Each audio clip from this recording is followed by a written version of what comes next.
hooray! That was the thought. I visited London many times because of an excess of leave that we had, and I experienced the bombing that the Londoners had, and I helped pull some of the mangled bodies out of some of the houses. So believe me, I had no love for the Germans, and I felt just a little bit of their own is coming back to them now. Yeah, it was revenge. Absolutely, it was revenge. Angry? Oh, yes, yes, ferocious. When the war finished, I used to say that if we can point to a map and say that is Germany, we failed. We've got to wipe Germany out completely, I used to say. I mean, we've just got to wipe them out. I contented myself in thinking, well, they did it, they started it. These towns of ours, some of them were destroyed, Sheffield and all these other towns were badly hit. And so it wasn't revenge, but it was something we felt we had to do and let them know what they were doing to us.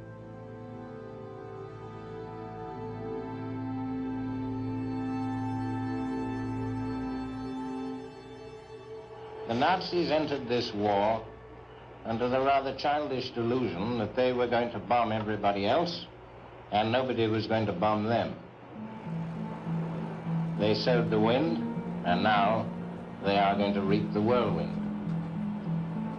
There are a lot of people who say that bombing can never win a war.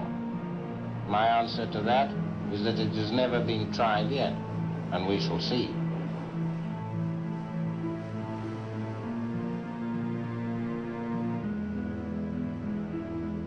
We'd wake up in the morning, have breakfast, and then we'd sort of be on tenterhooks. Are we on ops tonight? And then the message would come through, ops on tonight, chaps. And so we'd have the operation, the briefing for the operation would be done generally in the afternoon. Well, there were about 140 in my squadron. So I would tell them where we're going on this trip. And there's always a, oh, no. Even if it's just across the channel, everyone moans, it seems, when they hear where we're going, and particularly if it's a long trip to the Ruhr.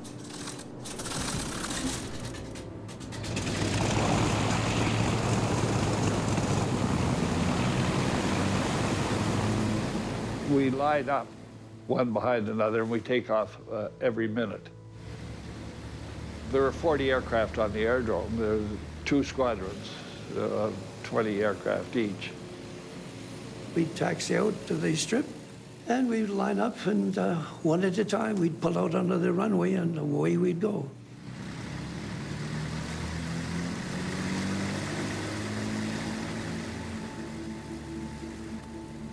You couldn't help but be proud of having this absolutely beautiful aircraft. And, you know, waving goodbye in your heart, wishing them safe return. Death started when you were taking off. If you lost an engine on takeoff, you were usually a goner. You had 2,000 gallons of gas on board, and you had 5, 6, 7 tons of bombs. If you lost an engine, you were done. You just crashed somewhere at the end, down the end of the runway or beyond. So that was a warm-up. I can tell you, it was absolutely shocking. The sound of all these planes joining together. It must have been an awesome sight for the Germans. To see them coming over must have scared the hell out of them. I was trained as a gunner, and I flew with a rear gunner. Well, you feel very alone, I can tell you that. You were alone, you were the only one in that turret. And it was cold and icy. Our job mainly on a bombing mission was to keep our eyes open. First of all, for fighters, but also for other bombers, you know. When you have 1,000 bombers with no lights on, The amount of near misses, it was just unbelievable. We did see aircraft bumping into one another, crashing and blowing up. And we saw lots of people going down in parachutes into the oceans, particularly the North Sea, and knowing that they didn't have a hope in hell of surviving. We got up to about 1,000 feet after takeoff, and it's pitch black. You don't see anything. You don't see a light anywhere. All of a sudden, I said, holy Moses, look at that. 2 bombers had crashed together at 1,000 feet. And we knew at 1,000 feet, nobody's getting out of those bombers. 14 guys had just been killed while we were looking.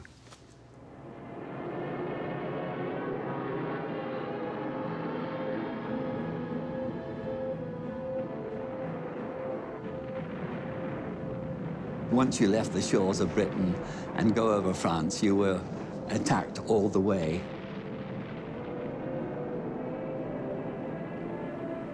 We were scared to death, yeah.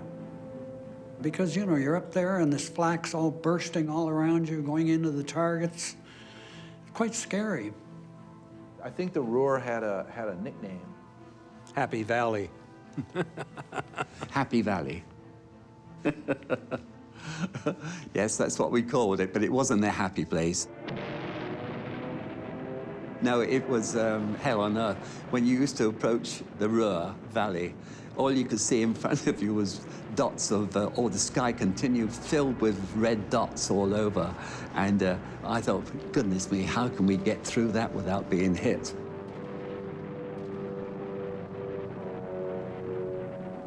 It was full of guns, big 88-millimeter guns firing up at you, and searchlights by the hundreds.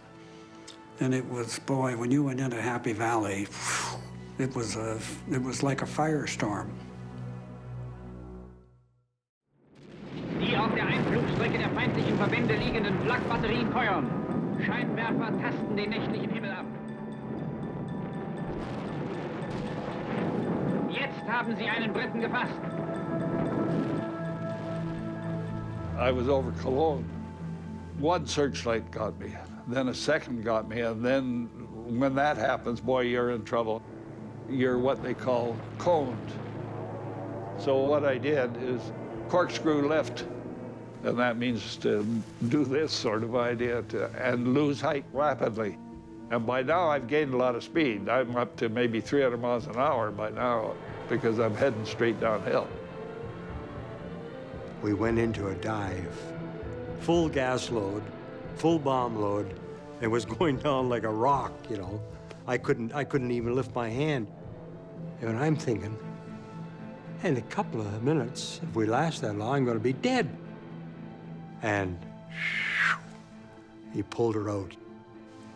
And we resumed our climb, you know. That's when I first time I ever went from fear to terror, you know.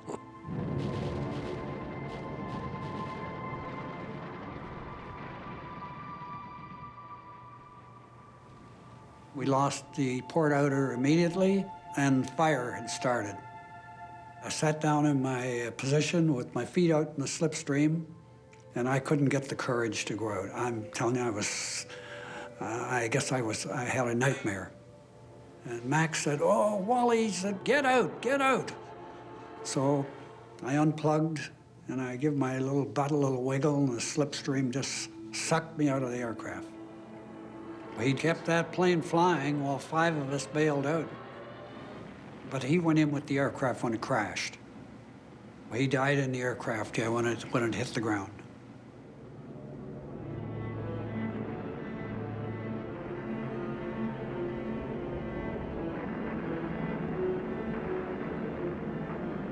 When you came into the target area, they tried to have certain target indicators that they used to drop.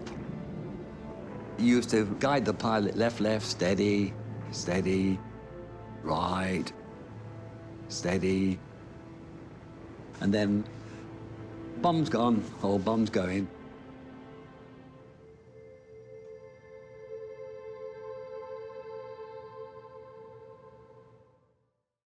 Discover the past with exclusive military history documentaries and ad-free podcasts presented by world-renowned historians, all on History Hit. Watch them on your smart TV or on the go with your mobile device. Download the app now to watch everything, from the gripping story of the Band of Brothers to Operation Barbarossa and D-Day. Immerse yourself in the dramatic stories of this remarkable era by signing up via the link in the description.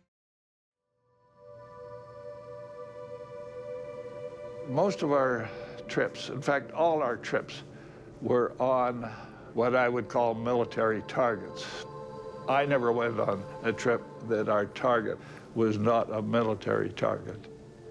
It bothered us. We knew that a lot of our bombs were stray. They're not all going to hit trains or munitions factories, etc. That some of them are going to miss.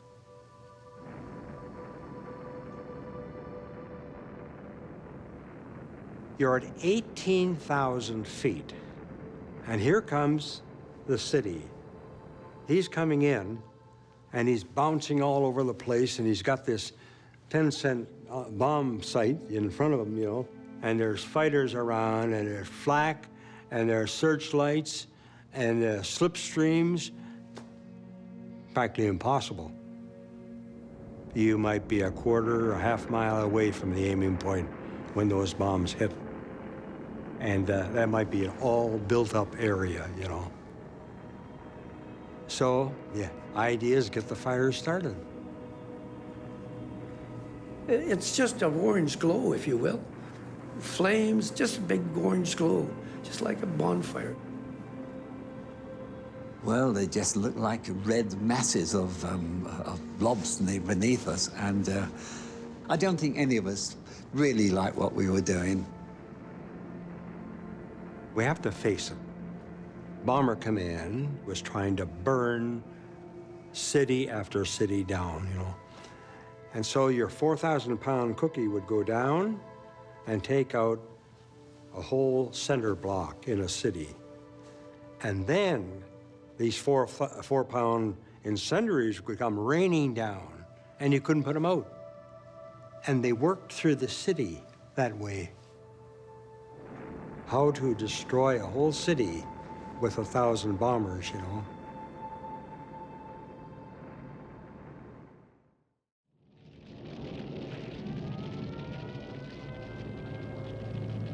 Das Dröhnen wurde immer stärker und dann kamen heulend durch die Luft gesaust diese schweren Minen und Bomben, und die Erschütterungen waren also so, dass die Erde bebte.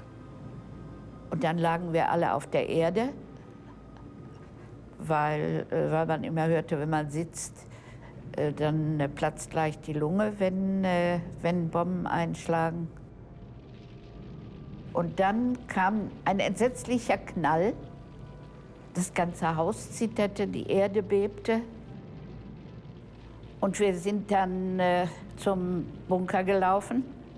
Und da mussten wir durch brennende Straßen durch. Nur direkt auf Bodennähe war noch einigermaßen Luft zu kriegen. Ein grausiger Anblick. Die Flammen sich immer zur Mitte hin brausten. Und auf diesem Platz liefen also und kauerten Menschen, die da entkommen waren. Und in diesem Chaos liefen laut wiehernd eine Reihe von Pferden. Meine Mutter und ich hatten meinen kleinen Bruder in einer Tragetasche zwischen uns.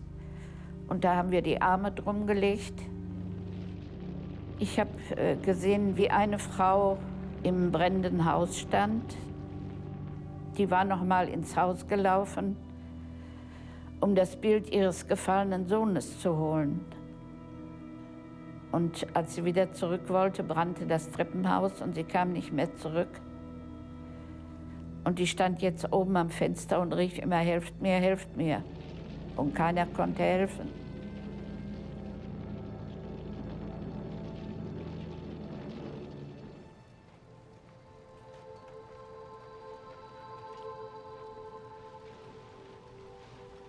Am nächsten Morgen war also das Feuer bis auf wenige Reste erloschen und ich bin dann in die Stadt, soweit dies möglich war. Und am Luisenplatz lagen Tote in allen möglichen Formen des Sterbens, als Menschen eigentlich kaum wahrnehmbar.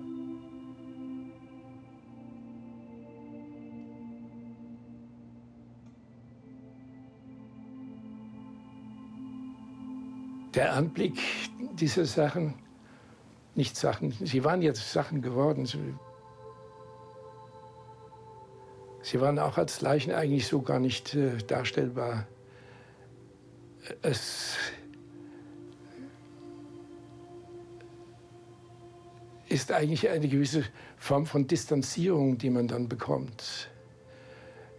Weil man also selbst einen Eigenschutz auch braucht, weil es eigentlich nicht fassbar ist, ohne dass man sich selbst beschädigt in einem Maße, dass man nicht mehr bei sich selbst ist.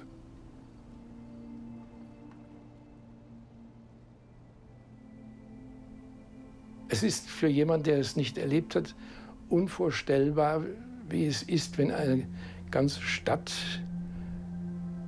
in einem völligen Zusammenhang, in einem brüllenden Feuerinferno zerstört wurde. Das war eine Apokalypse.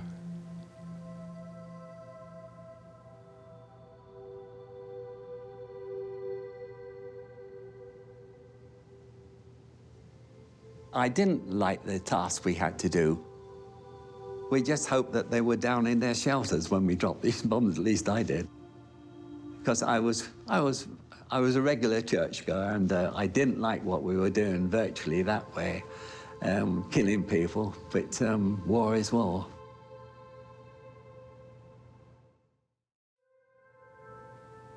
I don't think any of the fellows had misgivings or thoughts. It undoubtedly would have occurred to some, no doubt of that. We were sent out to fly and drop bombs, and that's what we did. Da hatten wir das Gefühl von Hass, alle. Wir es hier nicht verstanden, warum die Zivilbevölkerung darunter leiden mussten. Denn das war ja eine kleine Gruppe in Berlin, die das eigentlich hätte ausbaden müssen. Und eine riesige Gruppe Zivilpersonen hier im Ruhrgebiet, die darunter leiden mussten. Ich würde nur einfach fragen, warum? That's total war. Here we were, 19, 20 years old, and we were involved in total war. Pretty sad. And you know, it doesn't bother me that much because of the fact that it was a nasty job, as my friend said. It was a nasty job, and somebody had to do it. We shortened the war by 6 months. Also die Vorstellung, dass durch dieses Moralbombing der Krieg verkürzt werden könnte, traf nicht zu. Er hat um keinen Tag verkürzt, sondern er wurde militärisch gewonnen und war praktisch zu diesem Zeitpunkt ja schon gewonnen. Das war doch strategisch völlig klar. Aber diejenigen Menschen, die in den Flugzeugen saßen, ich kann mir vorstellen, dass das also eine entsetzliche Angelegenheit ist, aber sie hatten einen Auftrag. Und ich muss Ihnen sagen, die entsetzlichen Kriegsverbrechen, die von Deutschland ausgegangen sind, die Millionen, die vor allen Dingen im Osten ums Leben gekommen sind, die Millionen von Juden, die umgebracht worden sind von Deutschen. Ich war an keinem dieser Dinge beteiligt. Ich war gegen diese Sache, aber ich fühle mich auch in diesem Fall immer noch mitschuldig als Deutsche. When you think back, we didn't start it. And I keep on telling myself that, that these things had to be done. And Without Bomber Command, they wouldn't have won the war. So, without any doubt. And I think anybody with the right sense of mind would have to admit that we did our part, and well, we were the only ones could attack them. I felt I came home sort of feeling, I guess, like a hero, but not like a hero. Well, you know how you feel ambivalent, don't you? You feel ambivalent that you did the right thing because it came out.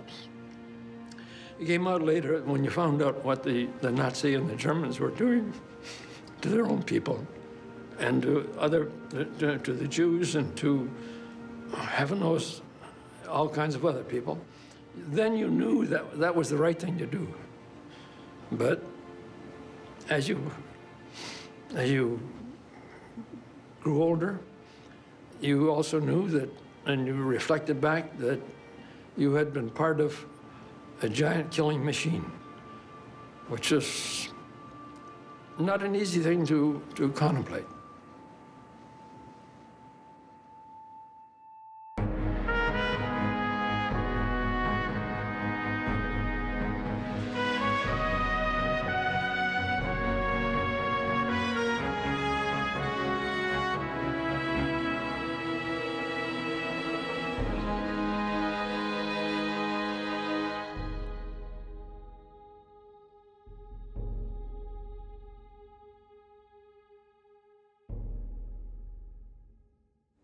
Well, you go down to the bottom of the North Sea and you'll find a lot of our birds. A lot of them never got back across the North Sea or the English Channel. We would either be shot down and enter a POW camp, we'd all be killed, or if we really worked at our job, we might make it through a tour. Those were the three options, you know. And we never talked about it, you know. That was the amazing part. We never talked about it, but it was in the background.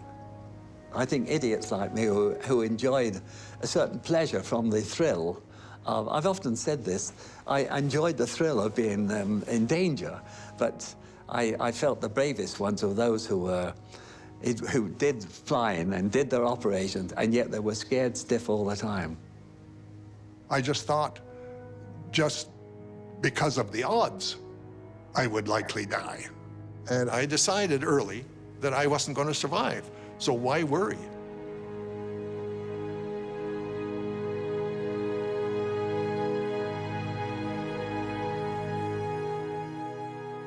We're over the target for tonight. This is a German industrial city shortly after the arrival of the first bombers. Each speck of light down there is a blazing German building. The German defenses are very active, and the huge aircraft is being swung about the sky in violent evasive action. Once the bombs are gone, everybody felt a sense of relief that they can then get back home. We flew at night as being the safest time for us to get there and get back before the Germans came at us. They're shooting at you up there, you know, and you know that when you get through the target, usually the fighters are waiting for you outside the target because they don't want to get shot at in the target, you know. If they're doing a barrage of 88s, you know, coming up, 88 millimeters coming up, and they're bang, bang, bang all over the place, you know.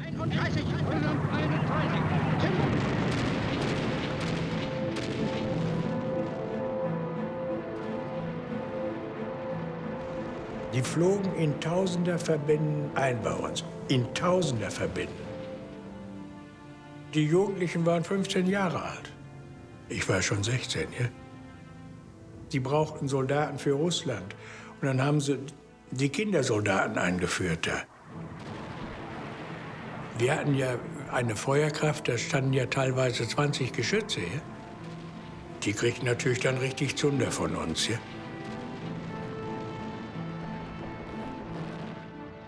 Boy, those gunners on the ground were accurate. They put one through us, through the wing and the tire and the starboard inner, and one beside him, just a little above us, and one just a little below us. Our pilot got a piece of flak in his throat between the windpipe, the artery, and the vein. And all of a sudden, we're going straight down.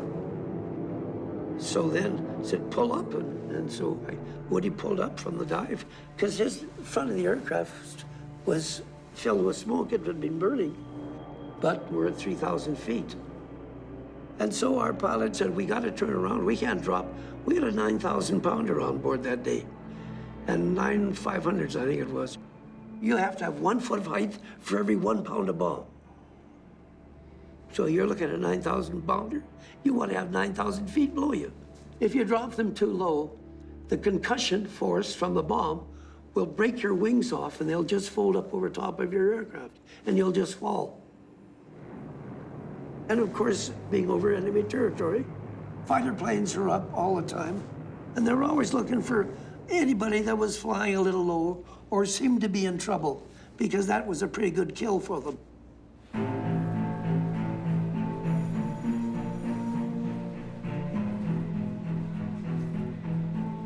The system is very simple. There are 2 big radar stations. One station is looking for the bomber, and the other station is looking for the fighter. The officer at the ground brings the 2 points together, and he's telling you 3 kilometers, 2 kilometers, 1 kilometer. Then you see the big shadow. You go closing in on the shadow, and if you see his 4 engine, then he is ready to get killed. Terrible word, by the way. You're mind to shoot him down. Kill is a terrible word.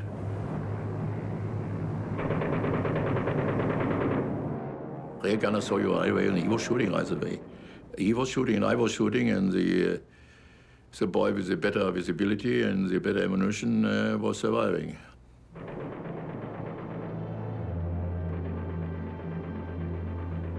He attacked, and it was about a 30-second burst with a 20-millimeter cannon and machine guns.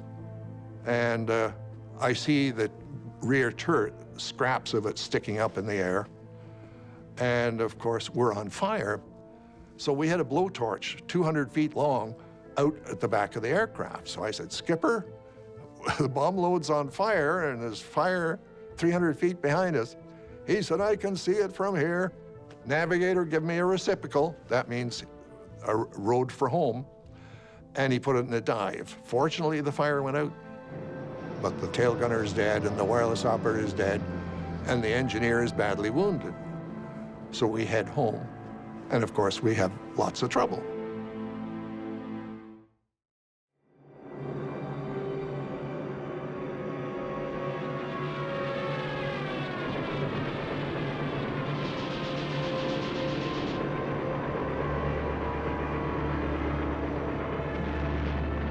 They got me, you know, and my Messerschmitt 110 was burning. And I said, out, aussteigen, raus, get out. And my radio operator could get out, and I could get out, but I was going against the rudder. And I said, if you don't get rid of the elevator now, and if you don't get rid of the plane, you are dead in 2-3 minutes. Do something. And with the last possible power I had, I moved it. But also I cried, of course. Young boys cry very often. And Mother help, Mutter hilf, bitte. Oder lieber Gott hilf. A lot of things you're starting to pray now, finally. I'm sorry. After I was shot down, exactly 3 months later on, I got another Lancaster, flying to Berlin. I had a lot of wounds and a lot of pain. I said, if you get another one, it was revenge and hate.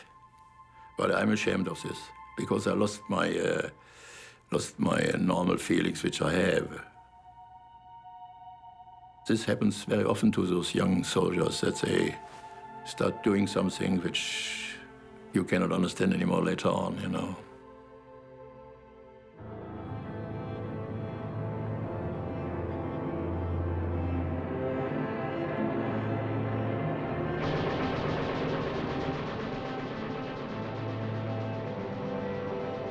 We were strafed along the left side of the plane. And shortly after, the plane went on fire, and our pilot said we should abandon. Get out. So I'm hit. The plane is hit. And I panicked, and I was in a daze from the wounds. And I had only one thing, is to get out of the damn plane. So I tried to open the door, and I opened a little bit, and it jammed. So I tried to squeeze myself through, and then I realized, what am I doing? I haven't got a parachute on. I wanted so desperate to get out. So I clipped it on right away. We're talking about seconds. I go back to the door. As soon as I left the plane, I let the parachute open. It couldn't be any faster. It's a miracle I didn't get tangled up with the tail section. Yeah. But I didn't know until the end of the war that my other mates didn't make it. That was sad. I was always hoping that some of them got through.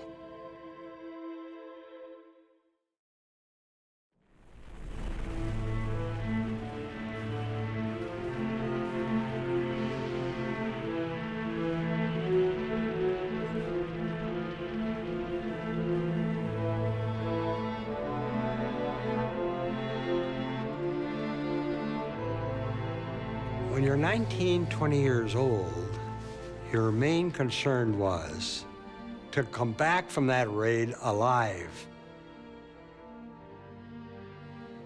One pilot, he had his navigator indicate, you know, there goes another bomber down, you know, at 10:15. There goes another one down at 10:18. When he got to 50, the pilot said, forget about putting any more down, because there was just a string of them burning on the ground. Unreal.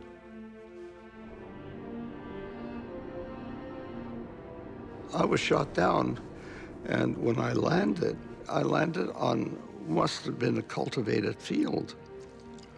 And they saw me coming down. It was daylight. And they were coming at me, okay?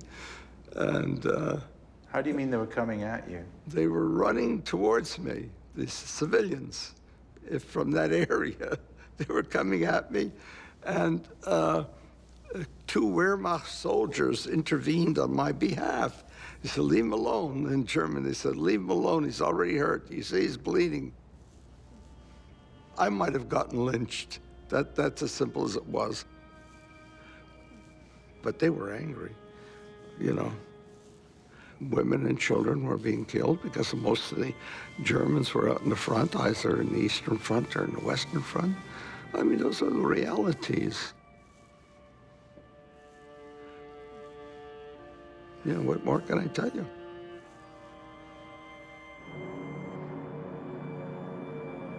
They have a drop area over the North Sea where if you have bombs on board and you want to jettison them, there's an area to do that. And so when we got out over that area, I think we had about 8,000 or 9,000 feet or something close to that. Jones, our bomb aimer, got the biggest bomb, the 8,000-pounder, and he tripped that first. Our doors opened just that fast when that bomb dropped on them. So there we were with our bomb doors wide open. So then periodically he kept tripping bombs till he got them all dropped. But we knew that we were not free from this flight yet because we had only one wheel, one wing wheel, and our bomb doors were open, and we couldn't close our bomb doors. We were heading back to England, but our trouble wasn't over, mainly because the hydraulics were shot, and Cardy, the engineer, is badly wounded. He's lying on the floor. He had a piece of shrapnel in his eye, and he had a broken arm. He was in severe pain and moaning and groaning. And so they gave him a shot of morphine to put him out. And first he had said, if the hydraulics are shot, there's a lever you can use, but you can only use it once. So don't use it to open the bomb doors. Use it to lower the wheels if you have to. So we're heading home for England, and we're still in very grave danger.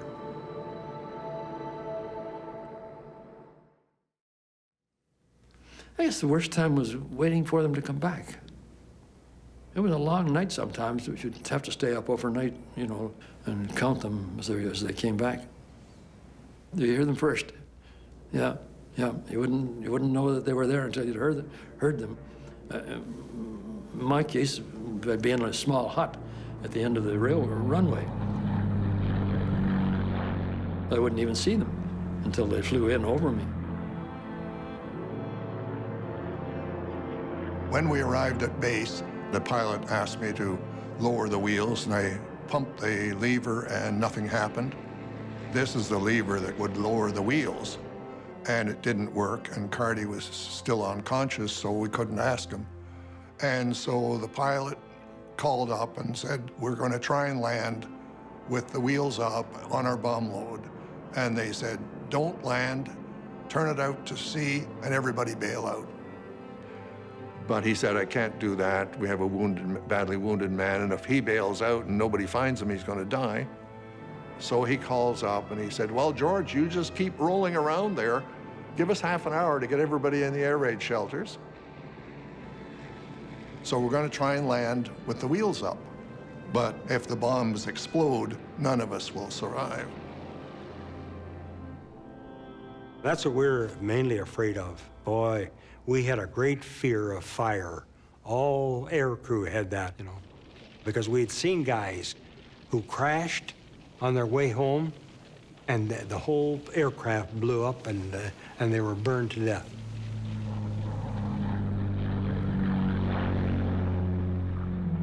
We tried to talk our pilot into a belly landing, but he would have no part of that. He said, well, I got one wheel, I'll land on one wheel. That was the most scariest part of the whole flight for me, knowing that we're going to come in very hot, very fast. I can remember watching the fire trucks and the ambulances lining up and starting to chase us. And he set the aircraft down with the right wing or starboard wing up, the port wing down, port wheel hit the ground, we're trailing along. The tail wheel came down, so now he had two. The tail wheel is very small. And then all of a sudden, that leg that wheel had been on was still sticking down there, and it caught, and then that's when we went round and round. Well, relief is a very small word. And I think that was probably the best feeling I had. It was a great feeling.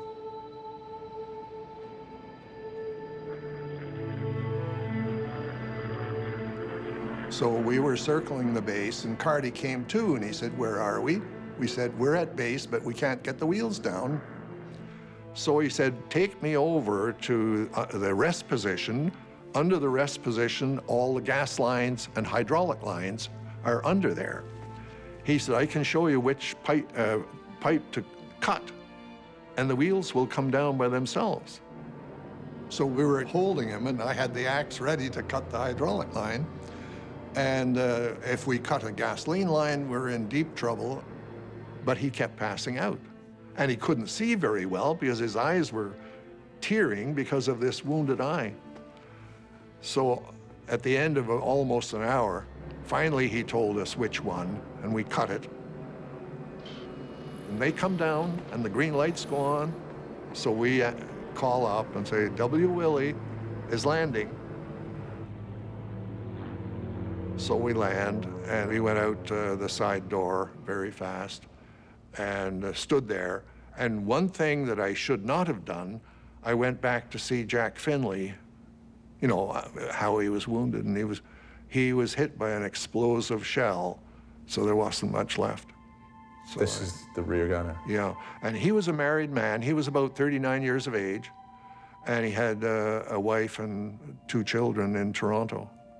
It was just a scramble of flesh and muscle and bones, yeah.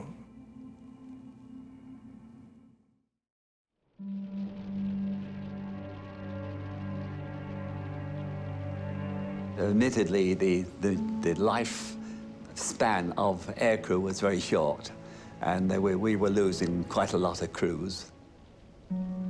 I know on many occasions we were come back, and on one occasion we lost 6 aircraft out of 18 that we sent out.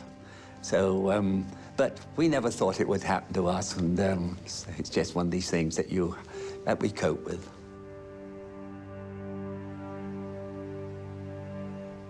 From my little hometown, it was called Preston at that time, now part of Cambridge, there were 8 men, well, boys, went in to be gunners. 5 of them were killed. 1 was shot down, and only 2 of us came back semi-uninjured, you know. Amazing. After the war, I went and saw his mother. She said, "You came back, why can't Roger?" I couldn't answer that question. I cried. I cried for about a week. I just couldn't believe how cruel it was that he couldn't even make one trip. Yeah, it's a shame to say so today. After all, I'm 90 years old. More than 150 young British boys are killed. It's a shame. But therefore, I have 4 boys. Not anyone became a soldier.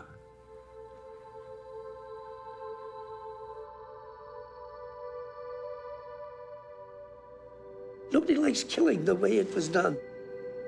And a lot of people were killed that had nothing to do with the war. Women, children.